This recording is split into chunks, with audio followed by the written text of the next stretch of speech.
Hey guys, tonight we are stepping back into a world where temporary was a word people used with a lot of optimism, only to be proven wrong for the next 700 years. Imagine you're standing in a muddy village square in the year 1200. The air smells like wood smoke, damp wool, and a distinct lack of modern plumbing. You're just a person named John. But the problem is everyone is named John. The blacksmith is John. The guy with the leaky roof is John, and the tax collector, who you're currently trying to avoid, is also John. To solve this little logistical nightmare, the local authorities decide to give you a temporary label just to keep the scrolls tidy. They call you John the Baker. It was supposed to be a quick fix, a little descriptive tag until things got sorted out. But here you are, centuries later, still carrying that professional brand on your credit card. Honestly, you probably wouldn't survive a week in a world where your identity is tied to your ability to knead dough in a drafty hut without any AC. So before you get comfortable, take a moment to like the video and subscribe, but only if you genuinely enjoy what I do here. I'd also love to hear where you're watching from tonight and what time it is in your corner of the world. Now, dim the lights, maybe turn on a fan for that soft background hum, and let's ease into tonight's journey together. You're walking through that medieval village, feeling the uneven stones beneath your boots, and you realize that your name is no longer just yours. It has become a permanent administrative marker. Back then, surnames were like the medieval version of a temporary "Hello, my name is" sticker. If you lived near a large oak tree, you were suddenly John Oakes. If you were slightly shorter than average, you became John Little. It's a bit passive aggressive, isn't it? Imagine your government deciding your permanent family legacy based on your height or your proximity to a shrub. The transition from mononyms, just one name, to inherited surnames wasn't a grand cultural revolution. It was a desperate attempt by kings to figure out exactly who owed them money. As the population grew and trade expanded, the temporary fix of adding a nickname became the only way to keep the gears of the world turning. Think about the sheer chaos of a society without surnames. You're trying to sue a guy named Thomas for stealing your goat, but there are 14 Thomases within a 3-mile radius. The legal system was basically a giant game of guess who, but with much higher stakes and more mud. To fix this, the Domesday Book and similar census projects began to insist on more detail. It was meant to be a temporary accounting measure. But once a name is written in a tax collector's book, it has a weird way of becoming immortal. You aren't just John anymore. You are John, son of Peter, Johnson, or John the Smith. It's the ultimate irony of the medieval world. A culture that believed everything on earth was temporary and fleeting ended up creating the most rigid naming system in human history. Historians still debate the exact moment when these labels stopped being descriptions and started being shackles of identity. But by the time the Black Death rolled around, the paperwork was already written in stone. You can almost feel the frustration of a medieval scribe hunched over a parchment by candlelight, dipping a quill into ink that smells like fermented vinegar, muttering about how there are simply too many Williams in Lancashire. He's the one who decided your great great grandfather's habit of making candles was a permanent personality trait for his entire bloodline.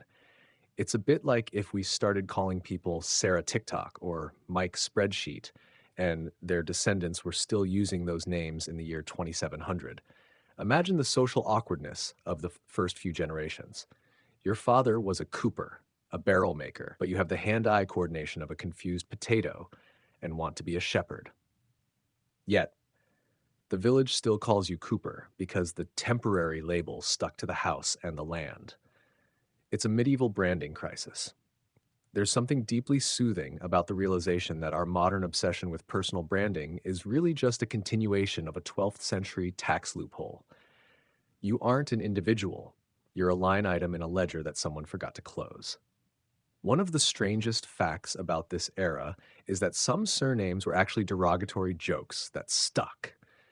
If a neighbor thought you were particularly lazy or perhaps had a strange gait, they might give you a temporary nickname that was so catchy the census takers just wrote it down. Names like Drinkwater, perhaps for a man too poor to buy ale, or Go to Bed, for someone who liked their sleep a bit too much. survived for centuries. There's a certain peaceful irony in knowing that a name you might hold dear today could have originated as a bit of 13th century locker room humor. It's as if the universe is playing a very slow, very quiet prank on us all. As you drift deeper into the mud and the mist of this village, you notice how the sound of the church bell signals not just prayer, but a rigid order. The world was becoming organized, one baker and one smith at a time, creating a filing system for humanity that we never bothered to delete. Your identity was being anchored to the earth, to your job, or to your father, while you were just trying to get through a Tuesday without catching a plague. The heavy wool of your tunic itches against your neck, and the damp air carries the faint scent of roasting onions from a nearby hut. You hear the distant clinking of a blacksmith's hammer, a rhythmic, hypnotic sound that has echoed through these valleys for 1,000 years. Each strike of the hammer is a reminder of the permanence of the temporary.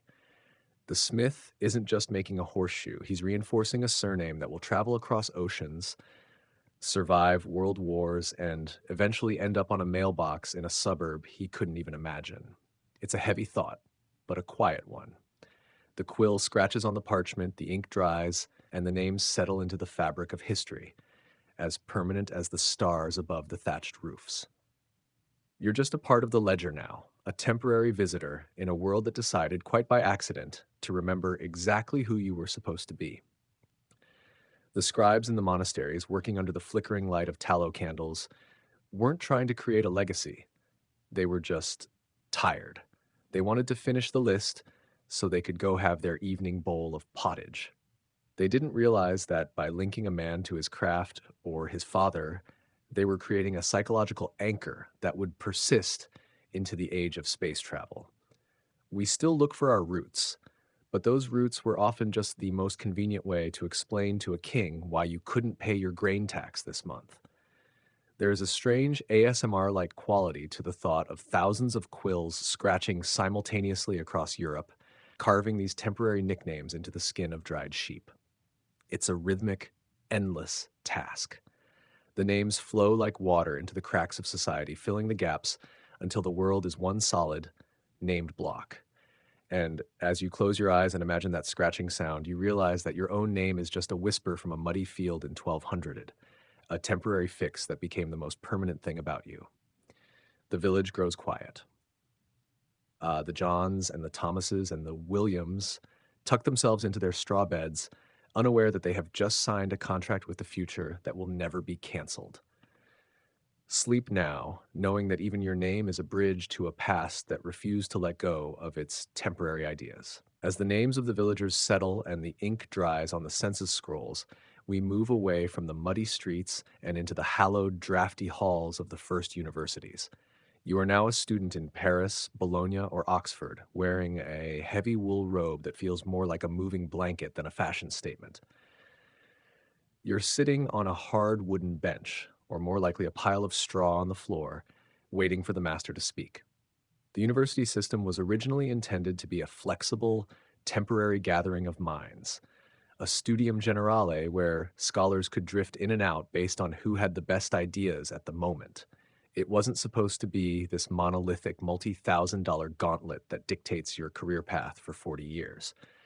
But medieval people loved a good bureaucracy almost as much as they loved ale, and soon these temporary study groups turned into permanent institutions with enough red tape to wrap around the moon. The lecture you're listening to is literally called a reading. Why? Because books were so expensive that only the professor had one. A single Bible or a copy of Aristotle's Physics could cost as much as a small farm. To solve this temporary problem of not enough books, the system of the lecture was born. The professor would stand at the front and read the text word for word, while you and 50 other sleep-deprived teenagers scrambled to memorize or transcribe it onto scraps of expensive vellum. It's the ultimate ASMR experience, the rhythmic drone of a man talking about logic or theology while the wind whistles through unglazed windows. Historians often argue about whether these early students actually learned anything, or if they were just there for the tax exemptions. Because, yes, being a student in the Middle Ages gave you legal protections similar to the clergy. You were essentially a temporary monk who liked to party and couldn't be tried in a secular court. You might notice that the way we structure classes today, the semesters, the degrees, the robes with the funny hats, and even the lecturer title, is almost identical to what you're seeing here in the 13th century. It was a temporary solution for training priests and lawyers that just stayed. It's a bit like installing a software update in 1250 and never clicking check for new version. Uh, there's a comforting, if slightly absurd, continuity in that. You're sitting there, your toes numbing in the cold, realizing that the lecture format was never designed to be the best way to learn. It was just the only way to share a single book among a crowd. And yet, here we are, centuries later, still sitting in halls listening to someone drone on as if the printing press and the internet were just minor glitches in the system. Imagine the atmosphere in this room. The scent of old parchment, which has a slightly sweet, animal like musk, mingles with the smell of tallow candles and the damp earth of the floor. You hear the rhythmic scritch scratch of quills, a sound that was the medieval equivalent of typing on a laptop. If you ran out of ink, you were in trouble. If your quill snapped, you missed a whole section on the nature of the soul. The pressure was immense, yet the pace was agonizingly slow. This temporary method of information transfer became so ingrained that even after the printing press made books affordable, professors kept reading them aloud. We became addicted to the ceremony of the lecture, turning a logistical necessity into a sacred ritual. One little known fact is that medieval students were notoriously rowdy. Since the university was temporary and didn't have its own buildings at first, classes were often held in rented rooms or church basements. Students would often move to a different city if they didn't like the local beer prices or if the townspeople were too mean. They called it a secession. They would literally pack their bags and say, "Fine, we're taking our brains to the next town over." It was meant to be a temporary protest, but eventually the kings and popes realized that having a bunch of educated paying students was good for the economy, so they built stone colleges to trap them there. The temporary wandering scholar became the permanent resident student. The Miyamai irony here is palpable. You are part of a system that was built on the idea of mobility and oral tradition, yet it has become one of the most rigid structures in your life. The doctorate you might one day earn is just a medieval license to teach, a temporary permit that we've turned into a lifelong badge of intellectual status. As you watch the professor turn a page of his massive, hand-inked book, you feel the weight of 1,000 years of academic tradition pressing down on your shoulders. It's a heavy, dusty weight, but it's also oddly grounding. You are part of a chain of students that stretches back to the dawn of the second millennium, all of us sitting in the dark trying to capture words before they vanish into the air. Historians still debate whether the liberal arts curriculum was actually designed to make people smarter, or if it was just a temporary way to keep the sons of the nobility from starting wars out of boredom. Either way, it worked well enough that we're still doing it. We still study rhetoric and logic, though we might call them communications or critical thinking now. The name's changed, but the medieval ghost remains in the machine. You can almost hear the soft collective sigh of 100 students who lived 800 years ago, finally finishing a 3-hour lecture on a Tuesday afternoon. They thought they were just passing through, just getting a temporary certification so they could go be a clerk for a bishop. They didn't know they were laying the foundation for every university campus from Harvard to Hanoi. The room is getting darker now. The professor blows out the candle and the smoke curls into the rafters like a question mark. You gather your things, your fingers stained with ink, the temporary mark of a scholar. You walk out into the cool evening air, leaving the stone walls behind, but the structure of the day stays with you. The lecture is over, but the lecture as a concept is immortal. You realize that your education is a bridge built of temporary materials that somehow turned into granite. Sleep now and let your mind wander through those drafty halls. The master has finished reading, the books are locked away, and the only sound left is the wind through the arches, whispering the secrets of a world that refused to forget its first lessons. The straw on the floor settles, the quills are put away, And the long, slow history of learning continues its silent, permanent march through your dreams. Stepping out from the lecture hall, the sun is beginning to set, casting long, amber shadows across the dusty road. You're tired, your head is full of Latin, and your feet are aching from standing on cold stone. As you navigate the crowded street, you see a group of men in white surcoats with bold red crosses over their chainmail. These are the Knights Templar, and they are currently running the world's most successful temporary side project, the global banking system. It's one of those historical accidents that feels almost too logical to be true. Originally, the Templars were supposed to be a temporary protection force for pilgrims traveling to the Holy Land. They were soldiers of God, meant to guard the dusty, bandit-ridden roads after the First Crusade. They were basically the medieval version of a temporary security detail for a high-risk tourist zone. However, they quickly ran into a logistical nightmare. If you were a wealthy pilgrim from London or Paris, carrying bags of gold coins all the way to Jerusalem was effectively an invitation to be robbed. You were a walking ATM in a world where everyone had a sword and no one had a job. To solve this temporary problem of how do I not get mugged on the way to church, the Templars came up with a brilliant fix. You leave your gold at a Templar house in your home city. They give you a coded piece of parchment, an early version of a traveler's check, and you withdraw the value in Jerusalem or any other Templar fortress along the way.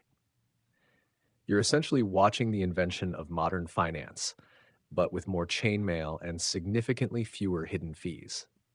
This system of letters of credit was never intended to be a global economic engine. It was a wartime necessity, a quick way to move assets without moving physical metal. But humans quickly realized that paper that represents money is far more addictive and convenient than the money itself. The Templars became the bankers to kings, turning a temporary logistics fix into a massive permanent financial web that would eventually lead to the banks you see on every street corner today. You probably wouldn't survive the interest rates of a medieval loan, which often involved creative gifts to bypass the church's strict laws against usury, but the foundation was laid. Historians still debate how much of modern accounting was actually invented by these monks with swords versus the savvy merchants of Venice. But the temporary power the Templars held was so immense that it eventually made the King of France nervous enough to shut them down on a Friday the 13th. Even after they were gone, the ghost of their system remained. The idea that you could owe money to a faceless institution rather than a specific person, a permanent debt that exists on a ledger, is a medieval concept that still haunts your bank account every month. You see a merchant handing over a slip of vellum in exchange for a crate of cinnamon and silk, and you realize that the temporary convenience of not carrying gold has become a permanent digital tether for all of humanity. It's a bit like realizing your free trial of civilization ended 700 years ago, and we're all still paying the monthly subscription. As you walk past the Templars, you notice the rhythmic clinking of their gear, a cold metallic sound that contrasts with the soft rustle of the parchment they handle. They are a blend of the physical and the abstract, much like the money they manage. You hear the low murmur of men discussing exchange rates and interest, words that feel oddly modern in this world of mud and stone. There's a Miyamai ironic peace in the thought that the global economy was started by people who had taken a vow of poverty. They were temporary stewards who ended up owning the world's ledgers. One little known fact is that the Templars also managed a massive temporary fleet of ships to move these goods and pilgrims. This infrastructure didn't just disappear when the order was disbanded. It was absorbed into the trade routes that eventually linked the entire world. The temporary safe passage for a few pilgrims became the permanent highway for global trade. You can almost feel the weight of those ancient coins in your hand, cold and heavy, before they are replaced by the light, flickering promise of a piece of paper. It's a shift in human consciousness that happened while everyone was just trying to get through a crusade. The market square is thinning out now, the Templars heading back to their fortified commandery, their white cloaks glowing like ghosts in the twilight. They leave behind a world that is now irrevocably linked by numbers and trust, a temporary solution for a travel problem that became the permanent architecture of human greed and ambition. The scratch of the quill on the letter of credit is the heartbeat of the modern world, a quiet, rhythmic sound that echoes through the centuries. You realize that your own credit cards and bank apps are just digital versions of those medieval parchment slips. Sleep now, and let your mind drift through those ancient vaults, where the temporary gold of the past became the permanent debt of the future. The clink of the coins fades, replaced by the soft, steady hum of a world that never learned how to stop borrowing from itself. As you leave the market square, fumbling with your cloak to shield yourself from the evening chill, you might notice something mildly annoying about your clothes. If you're wearing a garment with buttons, you'll find they are placed on a specific side. And if you were to try on someone else's coat from a different gender department today, they would be on the opposite side. This isn't a modern fashion designer's whim. It is a temporary logistical adjustment from the 14th century that we simply refuse to correct. Back in the Middle Ages, buttons were the smartphone of the garment world, a high-tech luxury item that changed everything. Before buttons, people basically wrapped themselves in big blankets or pinned things together like a toga party that went on for too long. When buttons were first popularized, they were a status symbol for the elite who wanted their clothes to fit tight enough to show off their wealth and their lack of manual labor. If you were wearing 50 tiny silver buttons on your sleeves, you clearly weren't out there shoveling hay. But here's where the temporary fix comes in. Men generally dress themselves, and since most people are right-handed, it was easier to have the buttons on the right to push them through the holes on the left. However, wealthy women were dressed by servants. To make it easier for a lady's maid standing opposite her mistress to button the dress quickly, the buttons were placed on the left. It was a temporary convenience for a 14th century servant, a minor tweak to speed up the morning routine of a duchess who couldn't be bothered to lift her own arms. Um, it's a bit like if we kept making cars with the steering wheel on the roof, just because one guy in 1305 thought it was easier for his valet to park. You're standing there in the cooling air, fumbling with your own fastenings, realizing that this minor adjustment for a servant who has been dead for 700 years is the reason your modern day shirts still open the way they do. Historians often debate if this was purely about servants or if it had more to do with the way fabric was cut to prevent a knight's sword from snagging on his tunic, but the result is the same. We are still following the dressing instructions of a medieval valet. What's even weirder is how scandalous these temporary fashion trends were considered. Buttons were once seen as so provocative and trendy that some cities tried to pass sumptuary laws, temporary legal bans, to limit how many you could wear. They were the fast fashion of the era, a flash-in-the-pan craze that moralists thought would lead to the total collapse of societal modesty. You can almost hear a medieval priest grumbling about how kids these days with their fitted tunics and rows of buttons are going straight to the underworld.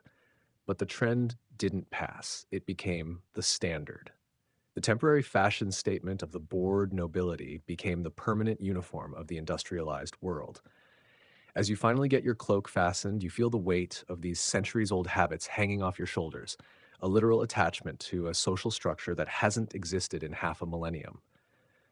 There's a certain Miyamai ironic comfort in that, isn't there? You are literally buttoned into history. The sound of the button clicking through the wool is a tiny, sharp note, a miniature echo of a servant's work from the year 1350. You are a walking museum of temporary ideas that never went away. The wind picks up, whistling through the narrow streets, but your medieval-inspired fastenings hold true. You realize that your identity, even down to the way you dress yourself in the morning, is governed by the ghost of a servant's convenience. Sleep now, and let the layers of history wrap around you like a heavy cloak. The buttons are fastened, the seams are tight, and the temporary fashion of the past has become the permanent skin of the present. As you pull your button-laden cloak tighter against the deepening chill, you realize you can't walk much further tonight. The moon is a thin sliver above the jagged roof lines, and the mud of the road has begun to stiffen with the evening frost. You need a place to stay.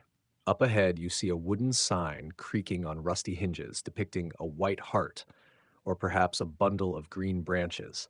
This is the signal for an inn, a temporary solution for the fact that medieval travel was dangerously slow and generally miserable.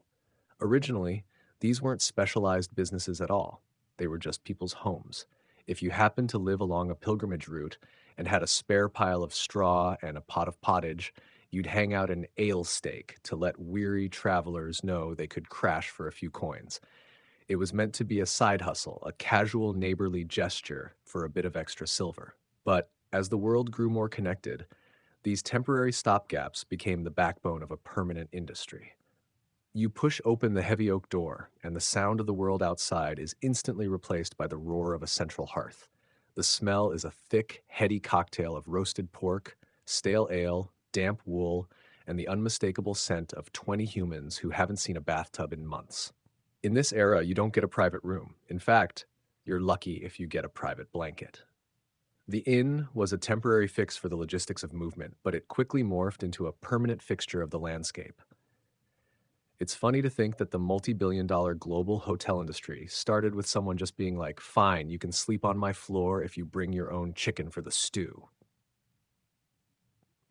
You pay your coins, a temporary transaction for a night's safety, and find your spot in the communal bed. Historians still debate the strictness of hospitality laws back then. Once an innkeeper took your money, they were legally responsible for your life and your luggage. This temporary contract of protection was so vital that it laid the legal groundwork for every liability waiver and innkeeper's statute you see posted on the back of hotel doors today. You're lying there, listening to the rhythmic snores of a merchant from Flanders and a friar from Bristol, realizing that the concept of paying for a bed was never supposed to be this organized. It was an improvised reaction to a world on the move. The most surprising thing, though, is how these temporary shelters shape the very geography of our planet. Cities grew around these inns because people needed to stop every 20 miles, the distance a horse or a tired human could travel in a day. What started as a person putting a branch over their door became the Green Dragon, or the White Hart, landmarks that have stood for 500 years, turning temporary rest stops into permanent city centers. You realize that your stay here is part of a centuries-old tradition of wandering. The bed straw is prickly against your skin, the fire is dying down to a soft, pulsing glow, and the atmosphere is thick with the temporary presence of people who are all just passing through history. You are a guest in a room that has seen thousands of people exactly like you, all of them convinced they were just passing through, never realizing they were building a world that would never let the temporary sign be taken down. Morning arrives with the ringing of church bells, but today the tone is different. It's brighter, more insistent. You look out the window of the inn to see the villagers already decorating the streets with ribbons and boughs of hawthorn. It's a feast day, one of the dozens of temporary breaks that dot the medieval calendar like islands of joy in a sea of toil. If you were a medieval laborer, your life was a brutal temporary cycle of backbreaking work in the fields, interrupted only by these mandatory days of fun decreed by the church. These feast days were designed as a pressure valve, a quick fix to keep the peasants from realizing how much their backs ached and how little they owned. But look at your own calendar today. Those temporary feast days for obscure saints have mutated into our modern long weekends, bank holidays, and festive seasons. The church was masterfully efficient at taking a local temporary pagan harvest festival, something people were going to celebrate anyway, and slapping a permanent Christian label on it. Oh, you like dancing around a pole in May? That's actually a celebration of a saint now. Keep the pole, but maybe say a prayer. It was a temporary branding exercise that lasted a millennium. You're standing in the square now, watching a group of mummers perform a play, and you realize that the rhythm of your own year, the reason you get a day off in December or a Monday off in May, was hard-coded into the human experience by a medieval committee trying to manage the temporary boredom of farmers. One of the most fascinating facts about these holidays is that they were often the only time common people ate meat, white bread, or drank high-quality ale. making them temporary culinary peaks in a year of cabbage soup. Historians still argue over exactly how much time off the average peasant had. Some suggest it was up to a third of the year, which means you might actually have a more temporary and fragile grasp on leisure than a man who didn't know what a fork was. There's a Miyamai, ironic piece in that, isn't there? The temporary break has become the permanent goal of our modern work life balance.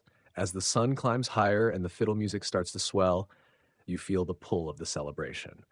It's a centuries old echo of the basic human need to just stop working for a second, even if the reason for the party was forgotten 5 centuries ago. The shadows of the dancers stretch across the cobblestones, long and permanent, reaching all the way from their mud caked boots to your modern living room. The temporary joy of the village square has become the permanent architecture of our social lives. You watch a girl braid flowers into her hair, a gesture that has been repeated every spring for 1,000 years. It's a fleeting moment, a temporary beauty, but in the grand tally of history, it is the most permanent thing we have. Sleep now and let the music of the feast day hum in your ears. The work will be there tomorrow, but for tonight, the temporary holiday is all that matters.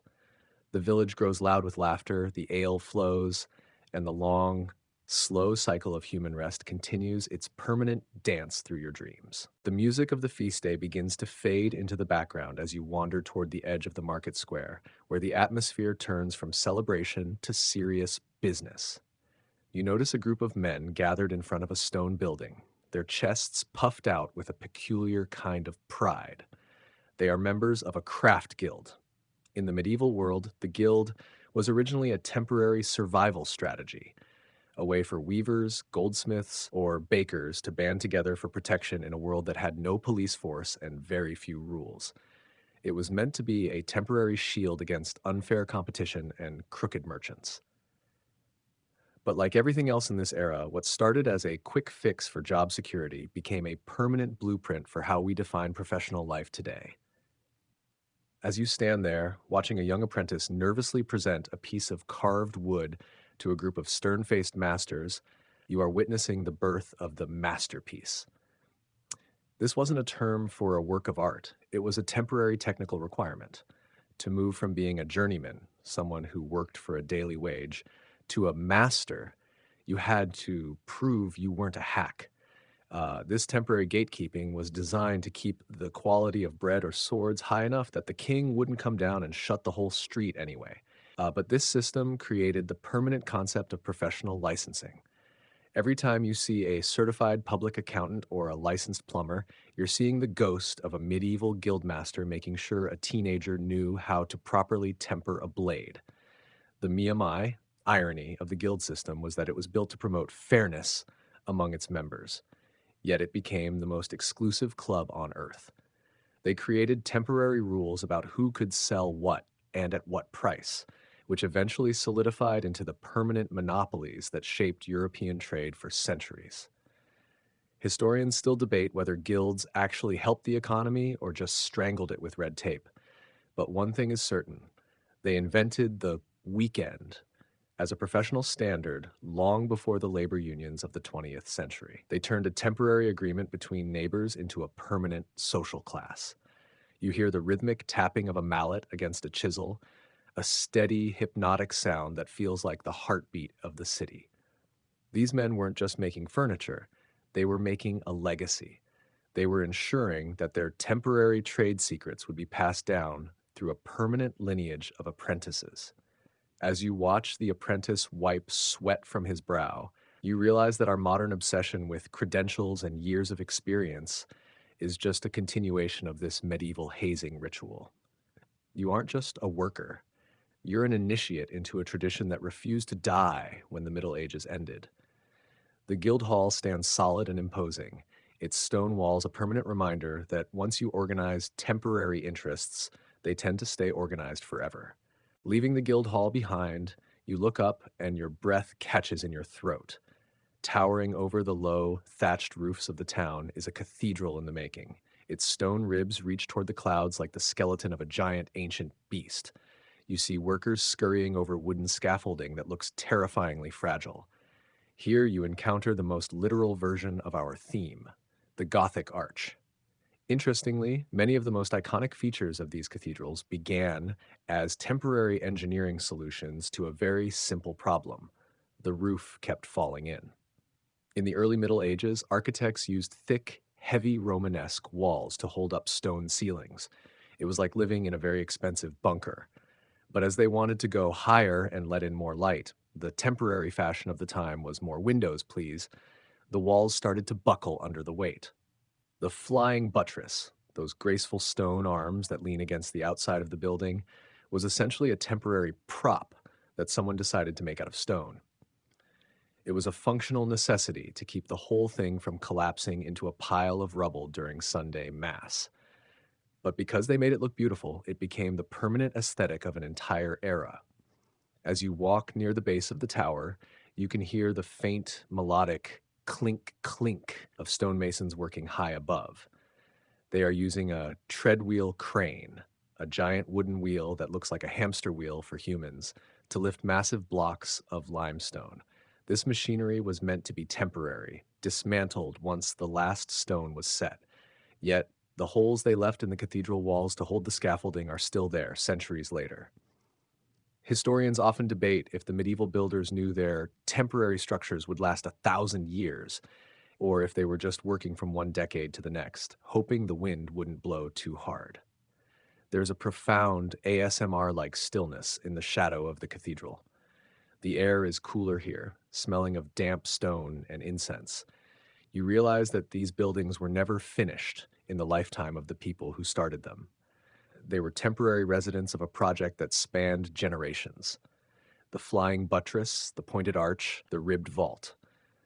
All of these were temporary fixes for the laws of gravity that turned into the most permanent monuments of human faith and ego. You're standing at the foot of a miracle built out of, what if we just put a support beam here? Sleep now and let your mind climb those stone ribs. The scaffolding is gone, but the support remains, a permanent ghost of a temporary struggle against the earth. As you pull yourself away from the cathedral's shadow, you notice a merchant measuring out a length of fine green wool for a customer. He isn't using a laser-calibrated titanium rod, he's using his own arm. He stretches the fabric from his nose to the tip of his outstretched thumb. This is the yard, or perhaps he's using the foot or the inch, the width of a thumb. This is the world of temporary measurements, a system where the standard for accuracy was literally whoever happened to be standing in the room at the time. It was a temporary convenience for a world that didn't have a Bureau of Standards. Imagine the chaos of trying to build a house when your foot is size 9 and your carpenter's foot is size 12. The entire medieval world was built on these temporary units of limb and digit. To fix this, kings would occasionally issue a temporary decree. From now on, the yard is exactly the length of my royal arm. It was a desperate attempt to create order out of anatomical randomness. But because these units were so deeply tied to the human body, they became permanent. Even today, in a world of nanometers and light years, much of the English-speaking world is still measuring things based on the thumb width of a medieval king who's been dust for 8 centuries. The Miyamai irony here is that we've turned these temporary body parts into rigid industrial constants. We've forgotten that a furlong was just the temporary distance a team of oxen could plow before they needed a breather. We are still living in a world sized for medieval farmers and their tired cows. As you watch the merchants snip the wool, you hear the sharp snick of the shears, a clean, decisive sound. It's a reminder that we like to pretend our world is precise, but its foundations are wonderfully, humanly messy. You feel the texture of your own sleeve, realizing that its dimensions are an echo of a medieval limb. There's something deeply comforting about the thought that the global shipping container or the height of a doorway is secretly calibrated to the reach of a person who lived in a hut. We haven't moved as far as we think. We've just taken the temporary reach of a human arm and cast it in steel and plastic. The market begins to pack up, the temporary standards of the day being tucked away into chests and ledgers. You realize that you are the measure of all things, even if the things are now permanent fixtures of a digital age. Sleep now and let your limbs find their own measure in the dark. The world is built to your scale, a permanent home made from the temporary dimensions of your own body. The sun has finally disappeared, and the hunger you've been ignoring starts to gnaw at you. You return to a small cookshop near the gates where a large iron cauldron is bubbling over a low fire. The smell is heavy and savory onions, herbs, and something thick and starchy. The cook offers you a bowl of pottage. This wasn't a recipe in a cookbook, it was a temporary survival strategy. In the Middle Ages, if you were poor, which was almost everyone, you had a perpetual stew. You threw in whatever you had a few leeks, some dried beans, a handful of oats, maybe a piece of salted pork if it was a good week. It was a temporary fix for hunger that literally never ended. You just kept adding water and ingredients to the pot every day. But here's the fascinating part many of these temporary famine foods, the things people ate just to keep their souls inside their bodies, became the permanent, high end national dishes of today. French onion soup? That's just medieval, I only have onions and old bread soup. Polenta? That's, I have nothing but grain and water porridge. What started as a desperate attempt to make a meal out of shadows and dust became the permanent culinary heritage of entire cultures. We've taken the temporary trauma of a bad harvest and turned it into a rustic, artisanal experience for $20 a bowl. As you sit on a low stool, blowing on the steam rising from your wooden bowl, you hear the rhythmic slurp of your neighbors, a sound of basic primal satisfaction. Historians still argue about the nutritional value of the medieval diet, but they all agree on one thing. These people were masters of temporary preservation. They salted, smoked, and fermented everything because they had to. The temporary shelf life of a cabbage was extended into the permanent tang of sauerkraut. The temporary glut of summer milk became the permanent, hard wheels of cheese that could last a winter. There is a miyama mai ironic piece in the taste of this stew. It's the flavor of resilience. It's the taste of a people who knew that tomorrow wasn't guaranteed, so they made today's temporary meal as hearty as possible. You realize that your own favorite comfort foods are likely just the refined versions of medieval panic. The fire in the cookshop crackles, throwing dancing orange light against the soot-stained walls. The perpetual stew continues to simmer, a culinary chain that has been bubbling since the days of Charlemagne. You are eating history, one temporary spoonful at a time. Sleep now, with a full stomach and a quiet mind. The pot is still on the fire, the ingredients are simple, and the temporary hunger of the past has been transformed into the permanent comfort of the present. The steam rises, the embers glow, and the long, slow story of human survival continues its delicious, permanent simmer through your dreams. The heavy, savory warmth of the pottage still lingers in your chest as you step back outside. The town is falling into a deep, rhythmic slumber, but the world beyond the gates never truly sleeps. You decide to walk toward the edge of the village, where the houses thin out and the vast, dark expanse of the countryside begins. In the pale moonlight, you see something that looks like a tangled, dark wall stretching across the horizon. These are hedgerows, living fences made of hawthorn, hazel, and blackthorn. To a modern eye, they look like a charming, permanent part of the countryside, but in the medieval world, they were often a temporary solution to a very messy legal problem. How do you stop your neighbor's cow from eating your lunch? In the early Middle Ages, land wasn't divided by GPS coordinates or precise wire fences. It was a temporary arrangement of open fields and common strips. But as the population grew and people became more protective of their specific patch of earth, they needed a way to mark their territory.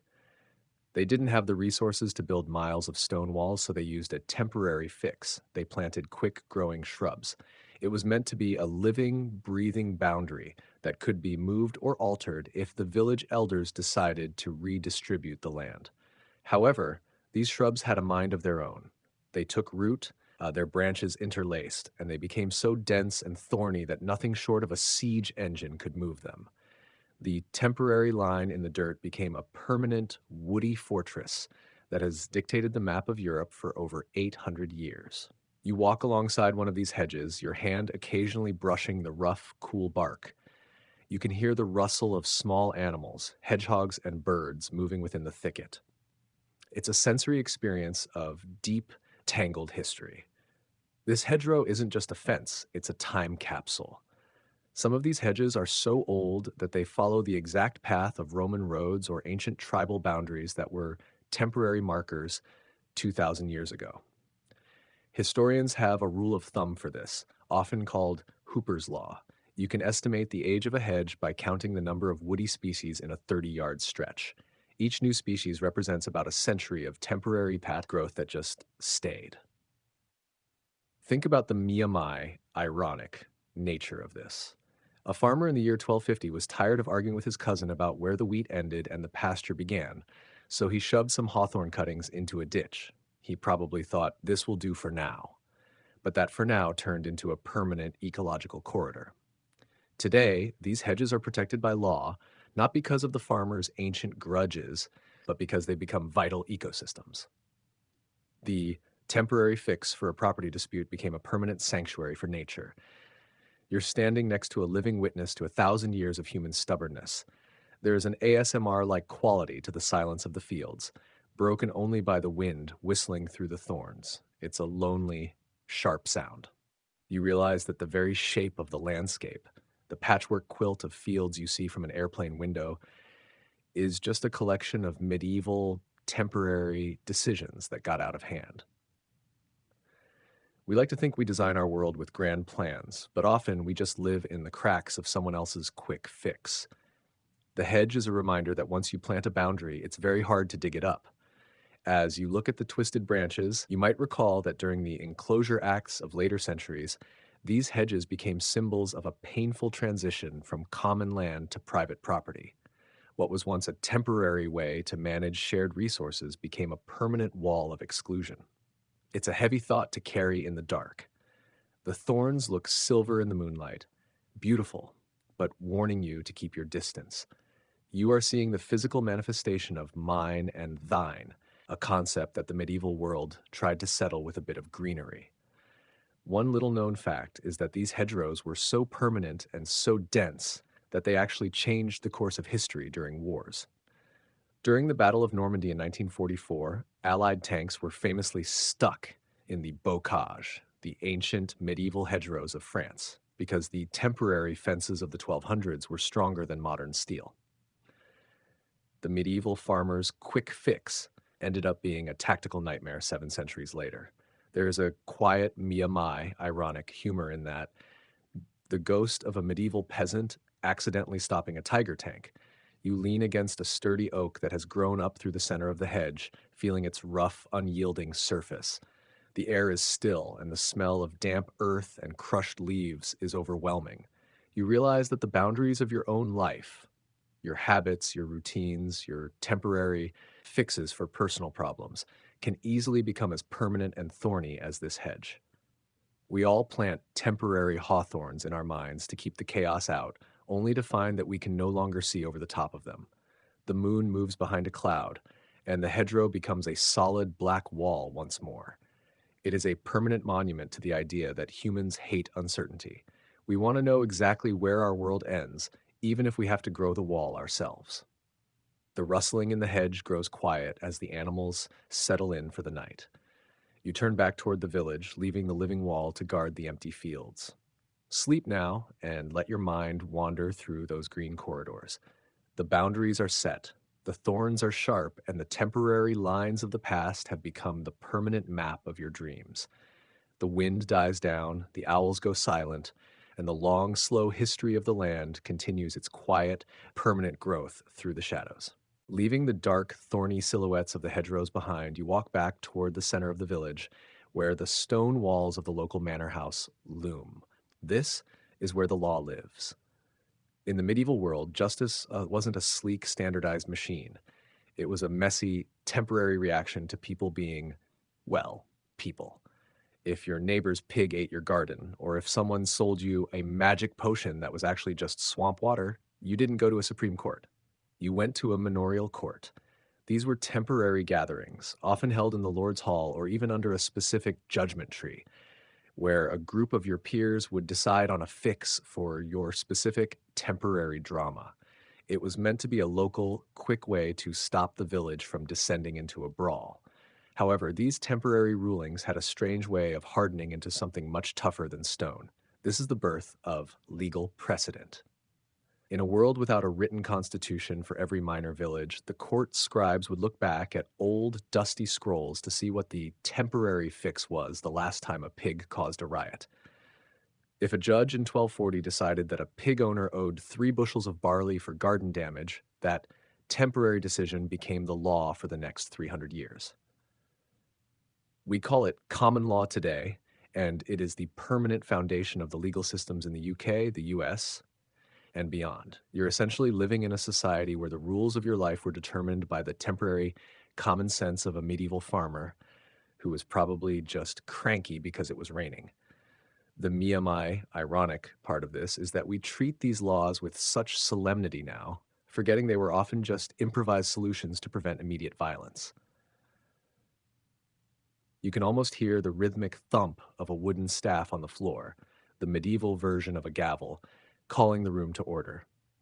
The air in these courtrooms, or manor halls, was thick with the smell of old parchment and the nervous sweat of people who knew that a temporary fine could mean their family didn't eat for a month.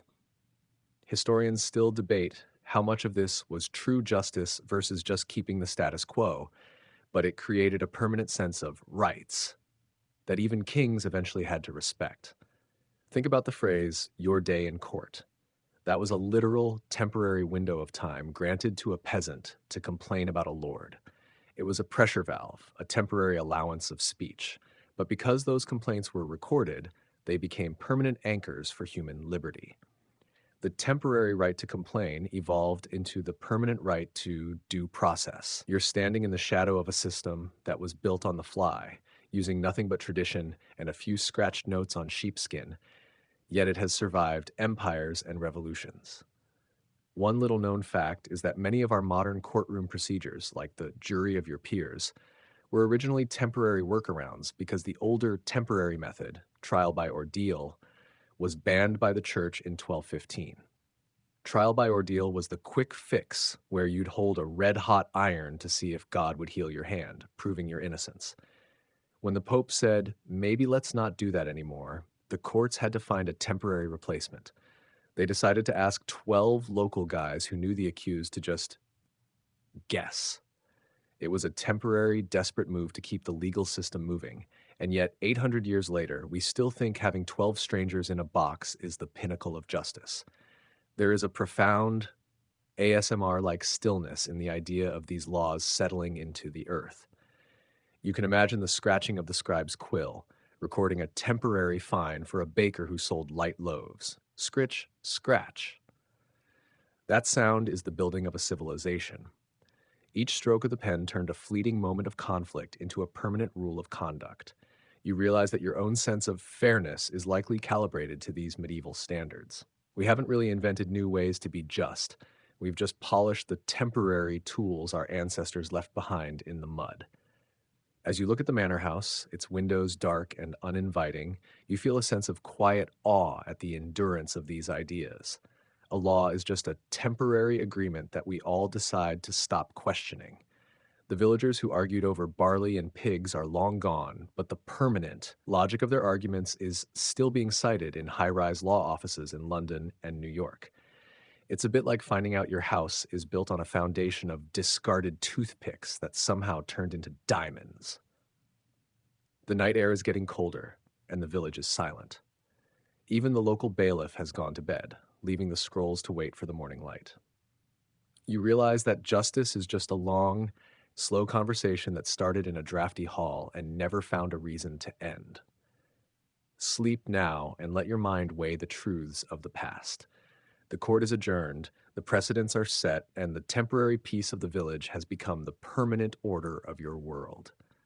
The shadows of the judgment tree sway in the wind, long and steady, reaching across the centuries to tuck you in. Section 13. With the weight of the law on your mind, you reach into the small leather pouch at your belt and feel the cold, thin edges of a few silver coins. They clink together with a high-pitched, metallic tink, a sound that has governed human desire for as long as we've had pockets. In the medieval world, money was a temporary mess of different weights, purities, and values. You might have a shilling or a penny, but these weren't always physical coins you could hold. For a long time, things like the shilling were just money of account, a temporary mental shortcut used by merchants and tax collectors to make math easier. It was a way to say 12 of those small pennies without actually having a big coin to show for it. Imagine trying to buy a cow when half your money is physical silver and the other half is a temporary concept that only exists in a merchant's ledger. This system was designed for convenience in a world where minting large coins was difficult and risky. But because we use these conceptual names for hundreds of years to settle temporary debts, they became permanently burned into our languages and cultures. Long after the medieval world faded, people were still talking about shillings and pence as if they were as natural as the weather. In fact, Britain didn't fully move away from this medieval math until 1971. For nearly a millennium, the temporary mental shortcut of a medieval clerk dictated how millions of people bought their groceries. The Mia Mai, ironic piece of money is that it only works because we all agree to believe in it temporarily until the next person accepts it. You're holding a piece of metal, but you're actually holding a temporary promise. Historians still debate how the sudden influx of silver from new mines or trade routes would cause temporary inflation that ruined entire generations. Yet we always went back to the same system. We turned the temporary scarcity of shiny rocks into the permanent foundation of human value. You hear the faint, distant clinking of coins from the inn you left behind, perhaps a late-night gambler or a merchant settling his bill. It's a rhythmic, addictive sound. It reminds you that we are all just temporary owners of our wealth. The coin in your hand was once in the hand of a crusader, a plague doctor, and a king, and it will be in the hand of someone else long after you are gone. The money is permanent. The owner is the temporary part. It's a humbling thought to have in the dark. One of the strangest temporary fixes in the history of money was the tally stick. If you owed the king money but didn't have coins, the treasury would take a piece of hazel wood, notch it to show the amount, and then split it down the middle. You kept half the foil and the king kept half the stock. It was a temporary receipt for a debt. This was meant to be a quick, low-tech way to keep track of taxes in an illiterate age. But this temporary wooden stick system was so effective, it stayed in use in England for over 700 years, until 1826. When they finally decided to burn the temporary sticks, they accidentally set fire to the entire Parliament building. It's the ultimate Miyamai irony. A temporary fix for tax accounting ended up destroying the seat of government centuries later. As you put the coin back in your pouch, you realize that our modern digital bank balances are just the latest version of the shilling, a temporary concept we use to keep track of our place in the world. We haven't really changed the system. We've just made the tally sticks invisible and electronic. The temporary convenience of abstract value has become the permanent cage of our ambitions. The village is perfectly still now. The only sound, the soft clinking of your pouch as you move. It's a soothing, metallic lullaby. You realize that your value isn't in the silver, but in the temporary time you have to spend it. Sleep now and let your worries about enough and more fade into the shadows. The ledgers are closed for the night, the tally sticks are put away, and the temporary currency of the past has become the permanent dream of the future. The coins settle in your pouch, the silver grows warm against your hip, and the long, slow history of human trade continues its quiet, permanent clink through your thoughts. As the first faint light of dawn begins to smudge the horizon, you find yourself back near the village's communal well. Already, a few early risers are gathering, a blacksmith stretching his stiff back, a young girl balancing a wooden bucket, and a group of carpenters heading toward the manor. They stop almost in unison as the church bell tolls a specific, low rhythm. This isn't a call to prayer, but a temporary allowance for a break. In the medieval world, the concept of the working day was as fluid as the weather, but the break, specifically the time to stop for a drink or a small snack, was a temporary necessity that became a permanent pillar of modern labor. Back then, water wasn't always safe, so everyone drank small beer, a very low-alcohol, nutrient-rich ale that functioned as the medieval version of an energy drink. Because the work was physically grueling, lords and masters realized that if they didn't grant a temporary pause for elevenses or a midday drink, their workers would quite literally collapse in the mud. It was an improvised reaction to human exhaustion.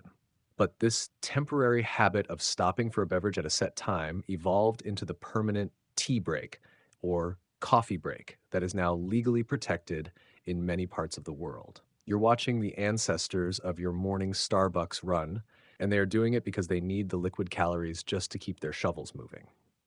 The Miyamai, ironic part of this is that while we think of breaks as a modern luxury won by unions, they were actually a medieval survival tactic.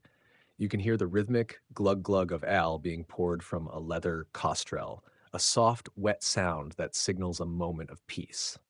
These workers aren't checking their phones, they are simply existing in the temporary silence of the morning.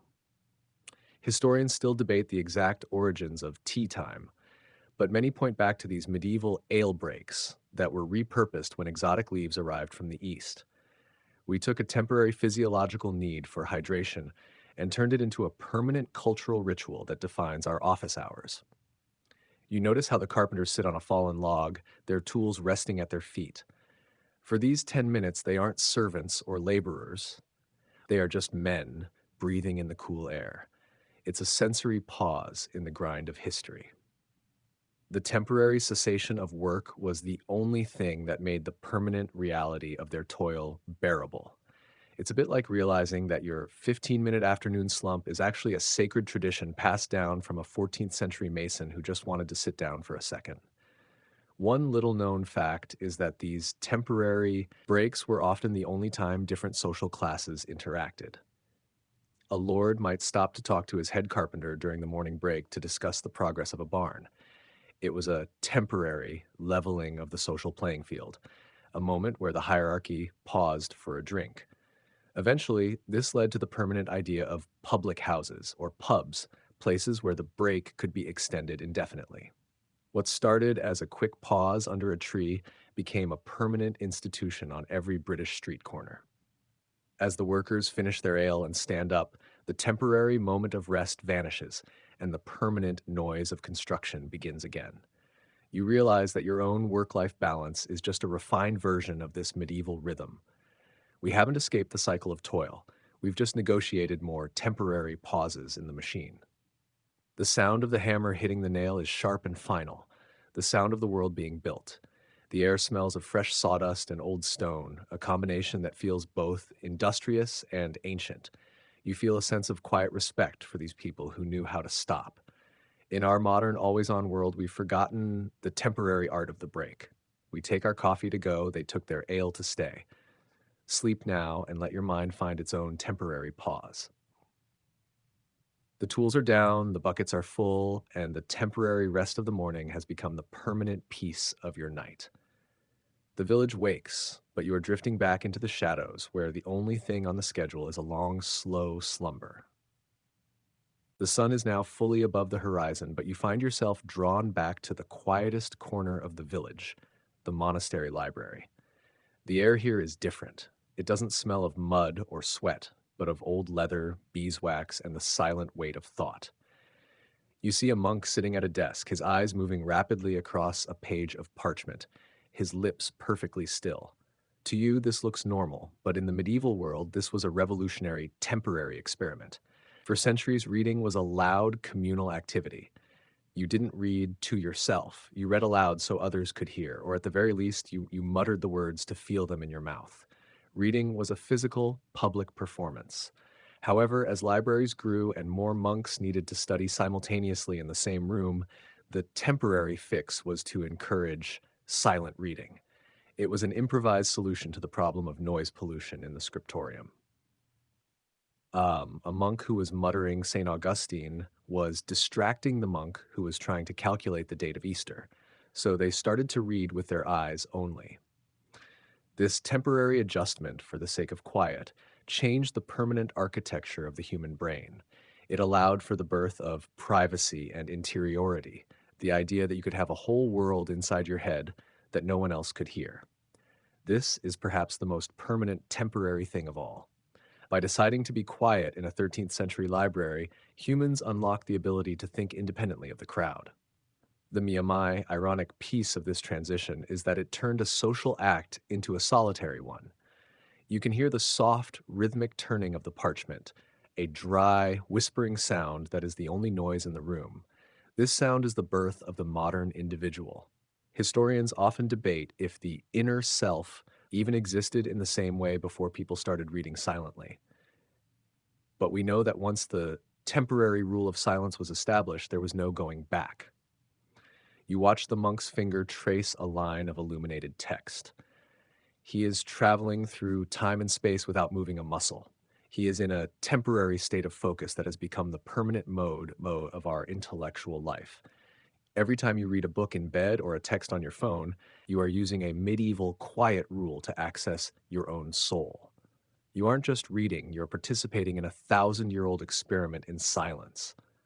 One surprising fact is that when people first saw others reading silently, they thought it was a miracle or a sign of madness. St. Augustine was famously baffled when he saw St. Ambrose reading without making a sound. He thought Ambrose was protecting his voice or perhaps hideously clever. It was a temporary shock to the system that became the permanent standard of literacy. We've gone from a world where everyone had to hear the story to a world where we all have our own private narratives tucked away in our pockets. As the monk finally closes his book, the sound of the wooden cover hitting the desk is like a period at the end of a long sentence. The temporary silence of the library has become the permanent quiet of the soul. You realize that your own journey tonight, through names, banks, buttons, and hedges, has been a silent reading of the world's hidden script. We are all just monks in the library of time, trying to make sense of the temporary marks left by those who came before us. The village is now fully alive outside, but the library remains a sanctuary of stillness. The light through the stained glass throws patches of blue and red onto the floor, making the stone look like a jewel. You feel a sense of profound, gentle closure. The temporary world of the Middle Ages didn't end, it just went quiet and moved inside us. We carry its laws, its names, its measurements, and its silence in every breath we take. As we reach the end of our journey, the images of the muddy village, the creaking inn signs, and the towering cathedrals begin to blur and fade. The sharp scritch of the quill, the metallic clink of the coinus, and the rustle of the hawthorn hedge are softening into a single, steady hum, the white noise of history. You are safe, you are warm, and you are part of a story that is much, much longer than a single night. The temporary worries of your day are dissolving into the permanent peace of the centuries. The world is tucking itself in. The fires are being banked with ash, the doors are being bolted with iron, and the stars are holding their positions above the silent fields. You can feel your breath slowing down, matching the deep, ancient rhythm of the earth beneath you. There is nothing left to do, nothing left to solve, and nowhere else to be. You are home in the long, slow stream of time. Let the silence of the library wrap around you like a heavy velvet curtain. The books are closed, the ink is dry, and the story has reached its quietest chapter. Your eyes grow heavy, and the last flickering candle of the Middle Ages is gently blown out. The darkness is kind, the straw is soft, and the temporary journey has reached its permanent rest. You are drifting now, floating on the echoes of 1,000 years toward a deep and dreamless sleep. Everything is exactly as it should be. The past is a pillow, and the future is a soft, distant light. Rest now, just rest.